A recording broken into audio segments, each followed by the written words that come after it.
Well, it all comes down to this, ladies and gentlemen. In this episode, we will be taking on the Milwaukee Brewers in the 2032 World Series. This is just a really balanced team overall. Good pitching, good hitting, 92 wins in the Central this year. We're going to especially be watching out for Jackson Chourio, who has had some injury problems but is healthy for this series, and Robbie Schaus, who is their star hitter coming off a 192 OPS plus season. Unbelievable. Good rotation as well, although they will be missing Mike Ventimiglia, who is one of their best pitchers.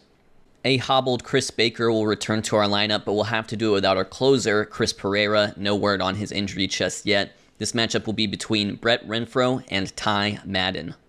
This will be the first World Series game held in the Coliseum since 1990, so in universe, it's been 42 years since the last time the A's were in the World Series. Tyler Black to lead off against Renfroe, and it's a strikeout.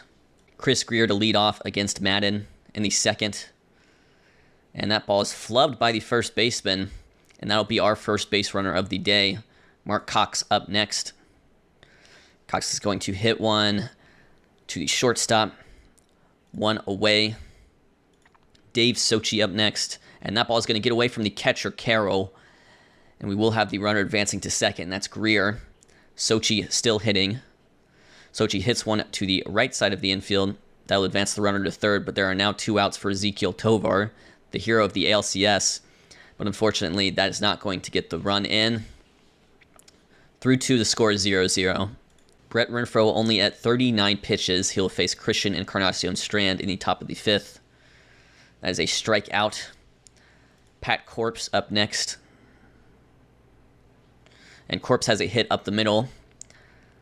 So that will be the second hit of the day for Milwaukee. Joandry Vargas up next. When Vargas hits one hard to center, but Baker will be there. Two away now, and it's Jefferson Caro who strikes out. So Renfroe doing very well. We move on to the bottom of the fifth.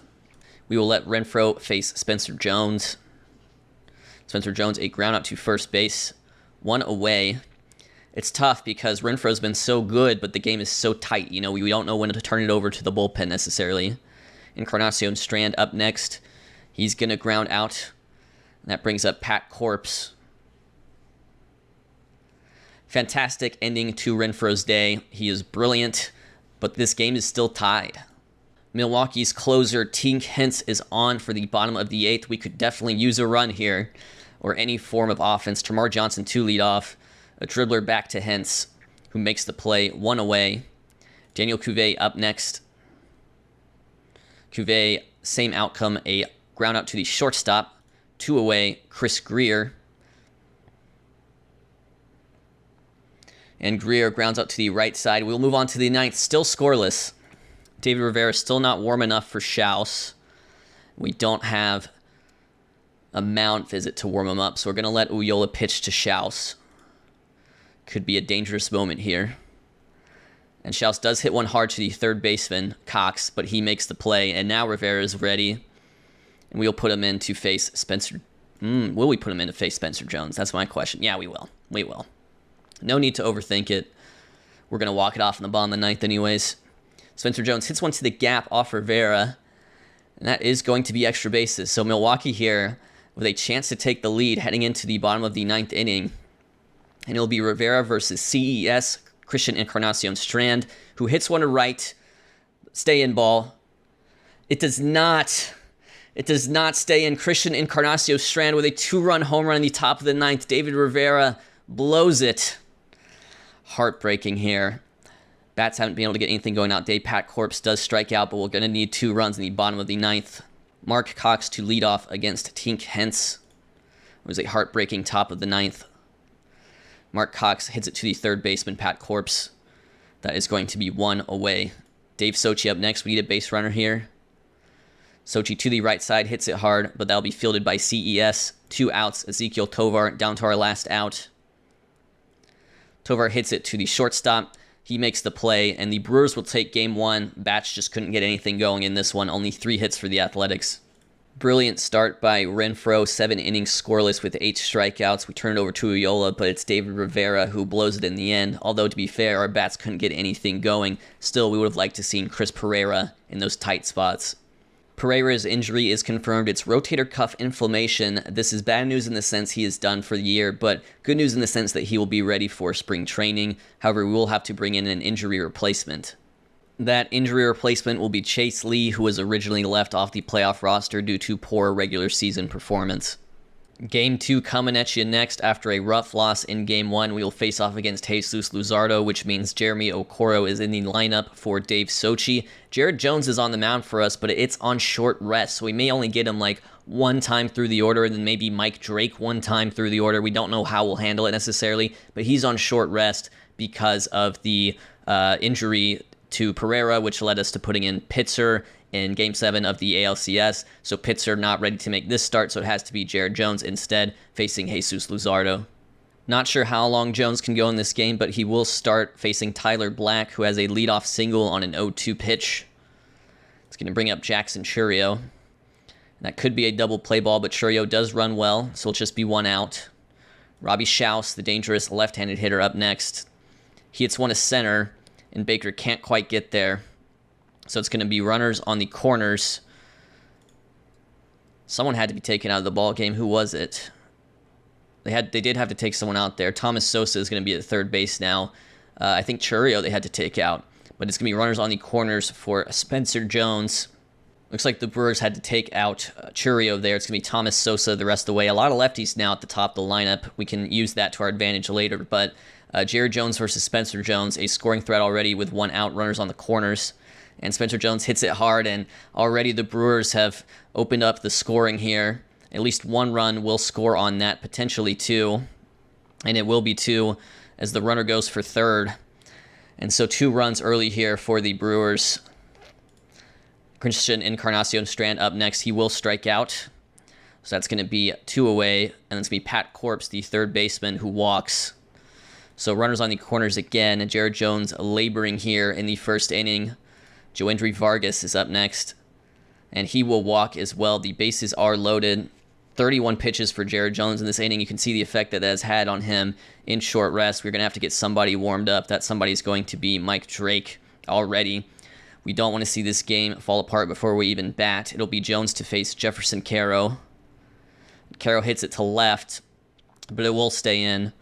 Okoro is there to make the play. 2 runs for the Brewers in the first.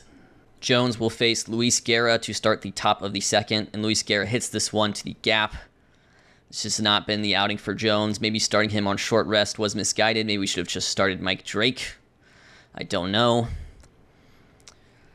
We've got a spate of lefties here. We can visit the mound. That'll allow Drake to warm up, but we will have to face Tyler Black. And Black does strike out. 1 away, and I think we're going to just take out Jones. It just hasn't looked good. We're going to bring in Mike Drake, and we're going to see what Mike Drake can do for us here. Starting against Thomas Sosa. And Sosa hits one to right, and that's going to be a extra base hit for Sosa. And that's going to score another run for Milwaukee. 3-0 the lead now early. Robbie Schaus, the dangerous lefty, next, and he will walk. So it just hasn't been our game. It hasn't been our series so far. Mike Drake up next. Mike Drake pitching to Spencer Jones, and that's going to get up the middle. And that will load the bases. No runs will score. But it's going to be Encarnacion Strand up next. I mean, do we even have the arms to get through this game? Encarnacion Strand drops one into the outfield. This is just not a good game, folks. 5-0 the Brewers lead right now. Mike Drake not able to get an out just yet. Pat Corpse hammers one to the gap. I mean, this is just a disastrous game. This is a disastrous game, too. And it's going to be more runs for Milwaukee. 6-0 is now their lead. Mike Drake still has not gotten an out yet. And we needed bulk, you know? A strikeout there. It's the second out of the inning, and Jefferson Caro up next will also strike out, but I mean 6-0 is the Milwaukee lead. Chris Baker hits this one hard, and then we'll get down in the gap. Johnson has a chance to score on this play. He coming home, and he will score. That'll be our first run of the game and our first run of this World Series. 6-1 your score now. Chris Greer is up next, and he will strike out swinging. We're going to warm up Braylon Doughty. Daniel Cuvée up next. Ball gets away from Caro, but the runner will hold. It's a 3-0 to Cuvée now, who walks. 2 base runners on for Okoro, who is going to pop up to the shortstop. So we get 1 run in the third, but the score is still 6-1. Jesus Luzardo's day is done. It's Brian Perez to face Ethan Holiday. Holiday hits one over to the left side. That is going to be 1 out. Jared Forrest up next. And he's going to strike out. Tamar Johnson back to the top of the order. A dribbler back to the pitcher, who makes the play. 1 away. Spencer Jones up next. Ooh, Spencer Jones with a home run. It appears to right field. That is correct. That'll clear the fence, 429 feet, a 7th run for Milwaukee. Down to our last out here in the form of Ethan Holiday. And he will hit it to center field. That ball will get down. We got 2 runners on for Jared Forrest now. The 2-0 to him. Up the middle, fielded by the second baseman. That is your ball game, folks. We are down 2-0 in this series, heading back to Milwaukee. Just an unfortunate pitching situation heading into that one. It was Jared Jones on short rest, or it was Mike Drake. We ended up using both, and neither of them really worked out. They only combined to throw 3 innings. The bullpen did do a good job, though. Dowdy got through 3 innings, Chase Lee got through 2, Nallen got through 1, so we didn't have to use any of our high-leverage guys, and we've got an off day, so everyone will be well-rested, but unfortunately, we're going to have to play in Milwaukee, already down 2-0 in this series. Going into Milwaukee, there's still no word on Mark Cox, our third baseman. That is an injury with diagnosis pending. It's a head injury after he was struck by a pitch in Game 2. Back in Milwaukee for Game 3. Sorry for skipping the lineup screen, but we have made some changes here. Daniel Cuvée will play third base for us. That's going to put Chris Greer at first. We're going to DH Tamar Johnson. And that means that there will be no Okoro and Sochi platoon. They will simply be the corner outfielders for now. So it's Chris Baker to lead off against Ben Duckworth of the Milwaukee Brewers, coming off a 200 strikeout season. This will be a formidable pitching opponent. We are here at in Milwaukee. Is this the AmFam? Is that what this is? We're at the AmFam right now, and we'll see how this goes. Chris Baker up the middle, fielded by the shortstop, 1 away. Tamar Johnson up next. It's a different camera angle to get used to. And he's going to pop out in foul territory, 2 away. Daniel Cuvée playing third base now. Duckworth delivers the pitch, and that is going to be a soft liner to third base. Nothing going here for us here in the top of the first. Tamar Johnson here in the top of the 4th. Hits this ball hard, but it's a nice play by the third baseman. Oh, but it gets away from the first baseman. That was Encarnacion Strand. So we get a lead runner on for Daniel Cuvée against Duckworth here in the 4th. And Cuvée hammers this one to left field. Get out ball, get out ball. It is gone. 2-0 lead for us. A much-needed offensive burst from Daniel Cuvée. Pitzer's going to stay in for the bottom of the 6th. We're also going to warm up Gatwood if need be, but it's Pitzer's game for now. Tyler Black grounds out to first. This is the 3rd time through the order now. Jack Centurio is up next. And he's going to ground out to the shortstop, Holiday.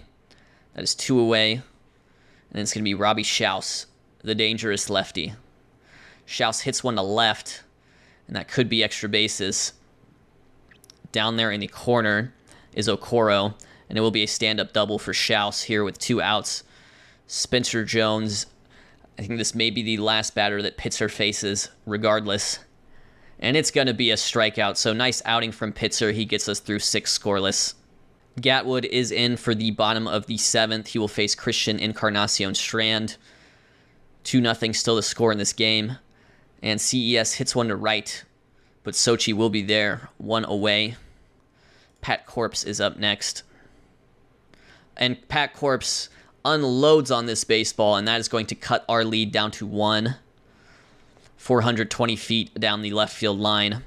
I'm going to warm up Miguel Uyola, and it's going to be Daniel Cuvée to face Duckworth with 2 outs here in the top of the 9th. Last chance to add insurance.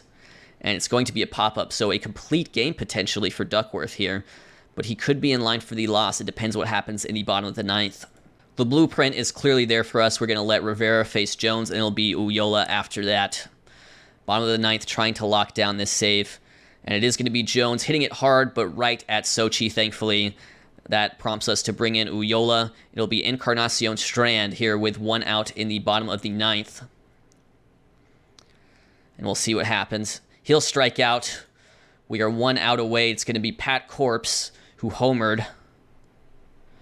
And Pat Corpse is going to hit it over to short, but Holiday has the play. We grab our first win of the series.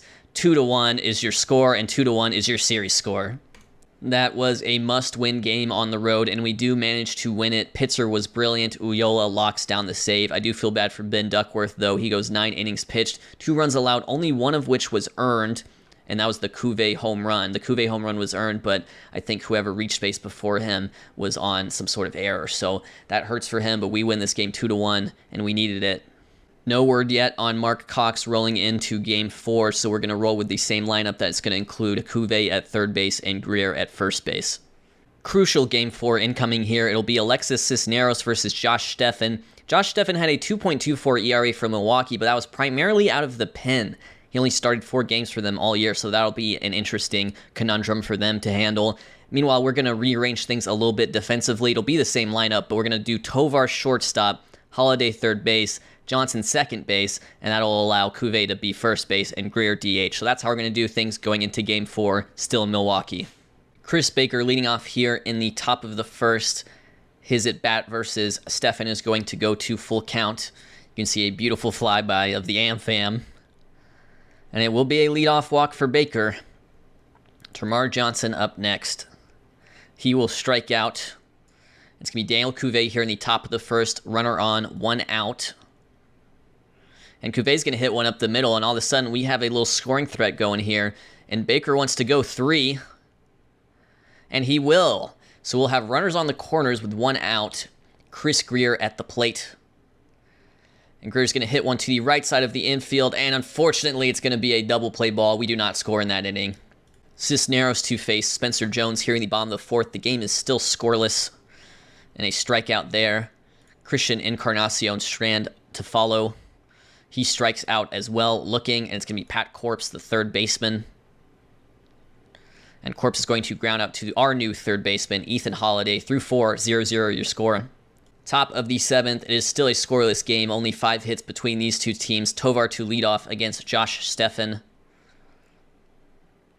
And that will be a base hit, and I think it will be extra bases as well, as Tovar rips this one into the gap.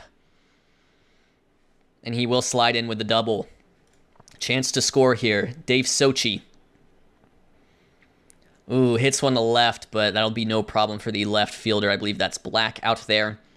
1 away. And now you're going to bring in Jordan Leisure to face Jeremy Okoro. I'm going to warm up Cam Caminiti. But Jordan Leisure to face Okoro here. And Okoro rips this one to left, but Black has it. That was a well-struck ball, but we're going to have to let Ethan Holiday be the hero here. He's swinging first pitch. No, he's not. That ball is getting away from the catcher, Caro, as Tovar advances to third. And the 2-2 to Holiday is a strikeout. We miss our chance to score there, moving on to the bottom of the 7th. Bottom of the 8th, Caminiti's day is done. We will insert David Rivera into this game to face Jefferson Caro. And this game is still scoreless. Well, maybe not for long. It's going to be Jefferson Caro to straightaway center field. The catcher has hit a back-breaking home run, 475 feet, a no-doubter. 1-0 is the lead in Milwaukee.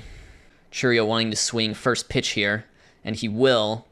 And I think that'll stay in the park for Sochi. Yes, it will. But now Milwaukee with a save opportunity in a 1-0 ball game. We need a rally, and we need it bad. It's going to be Chris Greer to lead off against the closer, Tink Hentz. And that's going to be to the right side, well struck, but fielded by the first baseman, 1 away. Ezekiel Tovar up next. He hits one to the left side of the infield, and it will get through. So that will be a base runner for us. It's going to be Dave Sochi. I'm not going to attempt to steal here, because most of those efforts have been bad. And Sochi, get down ball. Let's go first to third, Tovar. Go first to third.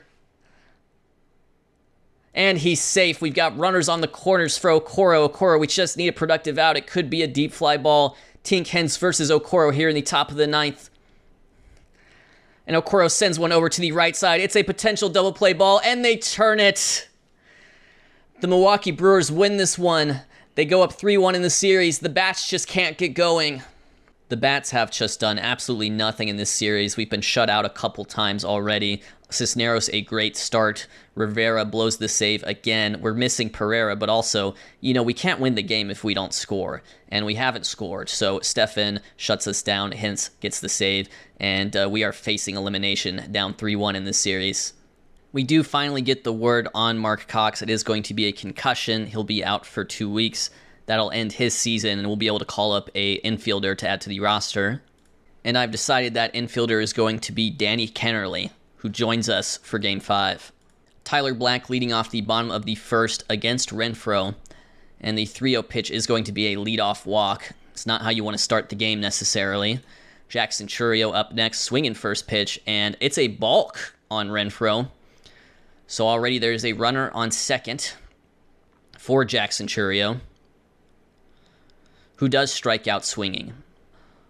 We are going to... Do we pitch around Schaus? Nah, I think we got to pitch to Schaus. And Schaus rips one to right field. Keep in mind, the runner was on second because of the balk, and he will score on the play, and Schaus advances to second base. So already, we are facing elimination early. And it's going to be hit by Jones. And that ball is going to go. It's going to be a 2-run home run for Spencer Jones. And we are in a bad, bad spot already.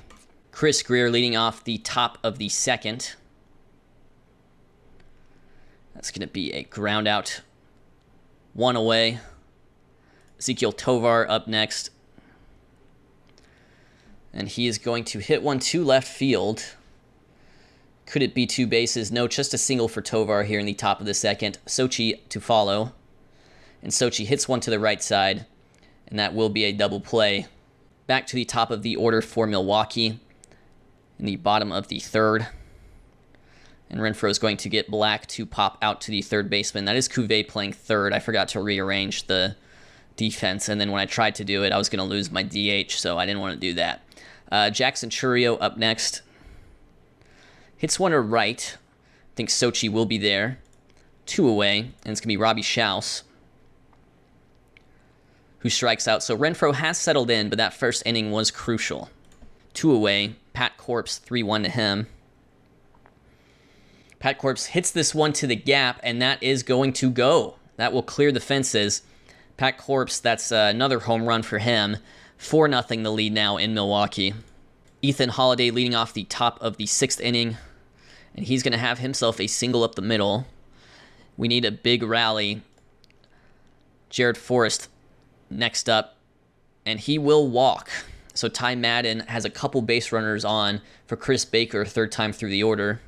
Let's see what Baker can do. And Baker hits this ball. It's going to get down in left field. It could be extra bases. At least 1 run will score on this. And 2 runs will score on it, in fact, and it will be a double for Baker, and that cuts the lead in half. So Termarr Johnson up next. There's still no outs in the inning, and Termarr Johnson will walk. So all of a sudden we've got something cooking here. The offense has never really cooked like this all series. And it'll be Cuvée up next, still with no outs. The 3-1 to him is also a walk. So the bases are loaded with no outs. The offense has suddenly come to life. And it's still going to be Ty Madden to face Chris Greer with the bases loaded here in the top of the 6th and no outs. What can Greer do? Greer sends one to the gap. Get down ball. It will not, but that will score at least a run, as I believe Baker is capable of tagging. And he will tag. There are runners on 1st and 2nd now for Tovar. Still only 1 out in the inning, and it's a 1-run ball game. Tovar strikes this one, but it's going to be right at Chourio. So with 2 outs, it will be Dave Sochi. Sochi sends one to center, but it's also right at Chourio again. Still, we score 3 runs, and there is new life in this game.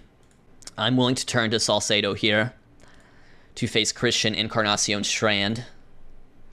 And the runner does take off. Forrest not able to throw him out, and it's going to be a 2-1 count to Encarnacion Strand. 2-2 now. Encarnacion Strand sends it to right, but that will stay in the ballpark. We are through 6, trailing by 1. Okoro leading off the top of the 7th. Ty Madden is still in this game after a rough 6th inning. We'll see how that works for them. And Okoro hits this one to left field. This is his chance to be the hero down the line. It is out of here. The game is tied at 4 apiece thanks to Jeremy Okoro. Bottom of the 8th, they have brought in a lefty pinch hitter. They also have some lefties coming up, so we're going to bring in Cam Caminiti, who is ready to come into this game. Rivera probably not available after pitching back-to-back days, and Sosa unloads on that baseball right away. And Thomas Sosa has given the Brewers a lead, 5-4 here in the bottom of the 8th inning. Unbelievable. Could that be the killer? Still got to let Caminiti pitch here. It'll be to Tyler Black up next, and Tyler Black has himself a single up the middle, so Caminiti not looking good here. We've got to at least let him face Churio, I think. Yeah, I think we've just got to let him get through these lefties. That could be a double play ball, but Cuvée, only one play for him there. So next is going to be Schaus. Schaus up the middle. Holiday is there. That's going to be 2 outs. And so it'll be Caminiti to face Spencer Jones with a runner on third. We want to keep the lead at just 1. And Spencer Jones hits it to right field. Ladies and gentlemen, that may just do it. Spencer Jones with a 2-run home run. Extremely clutch. We are down 7-4. Gavin Williams, the former Oakland A, is in to face Dave Sochi. We need a rally. And it will start with a leadoff walk. Going to need at least one more base runner. Up next is Okoro, who tied the game in his previous at-bat. And Okoro sends this one to the gap. We're not dead yet. That one's going to rattle around the gap there. Runners on second and third. The potential tying run up to the plate in the form of Ethan Holiday. And Holiday strikes out, so that's 1 away. And the decision is here, do I pinch hit for Jared Forrest? And I'm going to say yes. I'm going to call upon Danny Kennerly here, facing elimination. It'll be Danny Kennerly to take on Gavin Williams in this situation with runners on second and third. Danny Kennerly, the 1-2 pitch, he'll strike out. So we are back to the top of the order. Our last hope of the season is Chris Baker. The Brewers are 1 out away from a World Series win. Let's see what Chris Baker has to say. He sends one to the right side. It's fielded by the first baseman. Williams rushes over. Milwaukee have won the World Series. The Oakland A's lose heartbreakingly in 5. We played some tight games against this team, but the Brewers do get the best of us. They win the series 4-1. Spencer Jones is named as the MVP. I just don't know what really happened there. I don't know if it was bad managerial decisions on my part or if it was something else, but we just couldn't really get comfortable. We couldn't really get it going, and as a result, we lose in 5. I've been trying to avoid potential spoilers as far as the uploads and the chapters and everything like that, so we are going to keep this episode going. I'm going to talk about this impending offseason and just sort of my general view of the save 9 seasons in. So we are the Oakland A's after all, and I think this is going to be a time to shed some salary this upcoming offseason. Tovar, Jones, and Johnson just will not be on the team in 2033, and that hurts because, you know, Johnson, that's 3.5 wins, right? Jared Jones, that's 3.5 wins gone. Tovar, that's 3 wins gone. So that could be, 10 or 11 more that we're losing out moving into 2033, but we will clear up some salary in doing so. Jared Jones, the question is, do I want to offer him the qualifying offer? That's going to be an interesting discussion. I may do it, and then he may take it, and then I may still try to trade him off of that. But I think, the potential to at least get something, a compensation draft pick in return, for example, is probably worth making that offer. Tovar, I will probably trade before executing that $25 million team option we have him on. So I'll let the other team that we trade him to do that. I do think he'll have positive trade value. I could be wrong on that. If he doesn't, then we'll just decline the option entirely. And then Termarr Johnson, I think, is also tradable because it's a low AAV contract. The reason we would trade him is, first of all, the injury proneness is wrecked. So long term, I think we can get on without him. I think we have options at second base and in the corner outfield. The tricky thing is these ARB salaries are going to start to get expensive as well. And you can see Pitzer and Renfroe have some really high ARB estimates, and Cuvée as well. So I'd like to hold on to all 3 of those guys, but we'll see. There may be some finagling. If I had to trade one of them, it would probably be either Pitzer or Cuvée. I don't think I'd trade Renfroe, but Pitzer would have some really good trade value potentially just because he's so good. And then Cuvée has had some small things in his injury history that I don't love. So we'll just have to see. This wasn't the best year of Cuvier's career, so they'll have some decisions to make there. But overall, I think we're in a pretty good spot. And I think the question is, we've had seasons where, we surge, right? And we win, 10 or 12 more games than the previous season. And this year we won 20 more games than we did in 2031, which is crazy. And so the question is simply, can we be sustainable? Can we lose these three big names at a minimum and still be good? Because if we lose, Jones, Tovar, and Johnson, then basically what happens is we have Okoro and Sochi in the corners, and I think we've got our infield set up. I think we could kick over Holiday to third, and then maybe Cox back to second, and then shortstop could be Liddell Hungo or Van Noy, which are some of those minor leaguers we have. The rotation, I think, would be, without Jared Jones, we'd just throw Mike Drake in there. We would still have Caminiti. We'd have Rangel, so I wouldn't be too worried about losing Jared Jones in the rotation. I think we're good as far as the starting pitching depth, but that's how I'm viewing this team going into the offseason. Here are your playoff stats from that entire playoff run. You can see Chris Baker had a great run. He had an OPS over 1,000. Ethan Holiday with an 800 OPS, and Dave Sochi not too shabby either. A disappointing playoff performance from Daniel Cuvée and Termarr Johnson, not too great. Jared Forrest, he's not really there to hit, but I do think he will hit next year. There's a lot of development left in him, but he was mostly just a defensive Jeff Mathesy, I guess, type catcher this year. But I do think he'll progress, and I do think he will hit in 2033. So if we indeed have kind of, a defense for a shortstop, we're kind of punting the offense at that position. I think that might be the only position we truly punt at if Jared Forrest hits. And then pitching-wise, here was the postseason performance. I thought Tyler Pitzer was absolutely brilliant this postseason. A 1.27 ERA in 21 innings pitched. Not so great Cam Caminiti, who, lost a couple games for us, only got through 7 innings of work.